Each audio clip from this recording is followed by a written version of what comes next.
So first of all, let us see what is a modulus of a complex number. Modulus of a complex number means absolute value. We have discussed this property in the case of real numbers as well. ਅਸੀਂ real numbers ਦੇ ਵਿੱਚ ਵੀ ਇਸ ਨੂੰ discuss ਕੀਤਾ ਸੀਗਾ.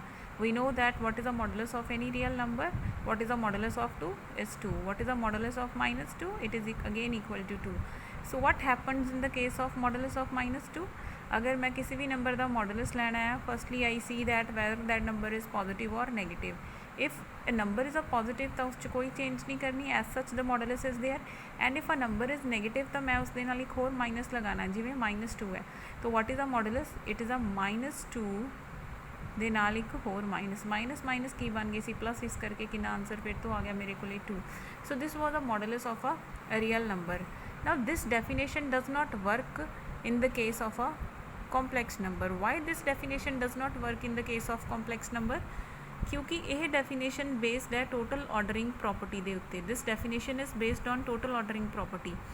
तो total ordering property what says कि every two numbers are comparable. तो every two numbers are comparable in case of real कि असी x ਨੂੰ 0 ਨਾਲ ਕੰਪੇਅਰ ਕਰ ਸਕਦੇ ਹਾਂ. ਅਸੀਂ ਕਹਿ ਸਕਦੇ ਹਾਂ ਕਿ x greater than 0 ਹੈ ਜਾਂ x less than 0. But this property is missing in case of complex numbers.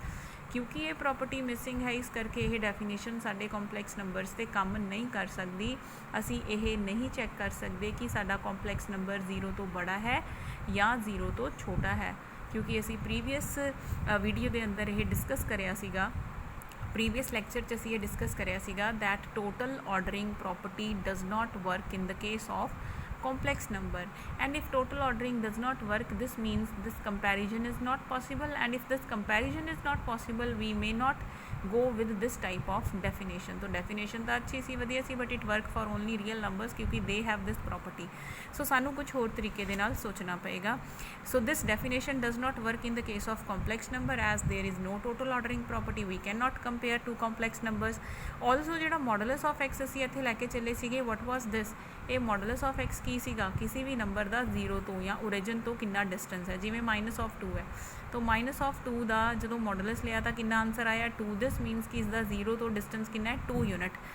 So modulus of x geometrically is what? It is a distance from x to the origin. Origin means 0 on the real line. So this effect leads to the definition of a modulus of complex number. So I will repeat कि इस definition तो modulus का idea साडा flop हो गया कि असी complex का मॉडुलस इस डेफिनेशन को फॉलो करके नहीं लै सकते, because comparison ordering property is not possible. तो जोमैट्रिकल फीचर असी देखिया मॉडुलस का. What is a geometrical feature of modulus? That modulus is basically a distance of a point from the origin. 2 का मॉडुलस की है 2 का 0 तो ओरिजिन तो डिस्टेंस. 3 का मॉडुलस की है it is a distance of 3 from origin. तो डिस्टेंस जोड़ा है उसी कॉम्पलैक्स के केसिस दे विच भी चैक कर सकते हैं. सो इत्थों आइडिया आया कि असी कॉम्पलैक्स नंबर का जोड़ा है वो मॉडुलस लै सकते हैं. This fact has lead us to define the modulus of a complex. So previous lectures असी ये देखिया कि every complex number is geometrically a point. हरेक कॉम्पलैक्स नंबर की है point, whatever the place of that complex number may be in the Argand plane. यदि place कितने भी हो सकती है. This is what it is a point. And modulus means what? Modulus is a distance of this point from origin. This will be the modulus of set. Distance of this point from origin. तो असी 2 points का distance कढ़ना होए तो आप apply करते हैं modulus distance formula. And how to take the distance of x y from 0? It is x minus 0 square plus y minus 0 square under root. So this will give us the value of modulus. So modulus of z will be equal to x square plus y square.